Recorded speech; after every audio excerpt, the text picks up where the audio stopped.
రోజువారీ జీవితంలో సులభంగా మారిన ఒక ట్రెండ్ ఇప్పుడు ఆగిపోయింది. ఫోన్‌పే, పేటీఎం, క్రెడ్ వంటి పాపులర్ యూపీఐ యాప్‌లు ఇకపై క్రెడిట్ కార్డులతో రెంట్ చెల్లించే సౌకర్యాన్ని పూర్తిగా నిలిపేశాయి. రిజర్వ్ బ్యాంక్ ఆఫ్ ఇండియా జారీ చేసిన కొత్త నిబంధనలే ఈ నిర్ణయానికి కారణం. లక్షలాది మంది వినియోగదారులకు ఇది షాక్ ఇచ్చినప్పటికీ, ఈ మార్పు మరింత సెక్యూర్ పేమెంట్ సిస్టమ్‌కు దారితీస్తుందని నిపుణులు చెబుతున్నారు. ఆర్బీఐ తాజా సర్క్యులర్ ప్రకారం పేమెంట్ అగ్రిగేటర్లు, గేట్వేలు కేవలం అధికారికంగా నమోదు చేసుకున్న వ్యాపారుల లావాదేవీలను మాత్రమే ప్రాసెస్ చేయాలి. చాలా మంది ఇంటి యజమానులు తమను వ్యాపారులుగా రిజిస్టర్ చేసుకోలేదు కాబట్టి ఈ యాప్లు వారికి క్రెడిట్ కార్డ్ సేవలు అందించలేవు.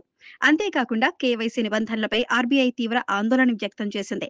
చాలా మంది రెంట్ చెల్లించినట్టు చూపించి డబ్బును దగ్గర బంధువుల ఖాతాలకు బదిలీ చేసి వేరే అవసరాలకు మిస్యూజ్ చేస్తున్నారని గుర్తించారు. ఇది పూర్తి ధృవీకరణ ప్రక్రియను తప్పించుకునే మార్గంగా మారింది.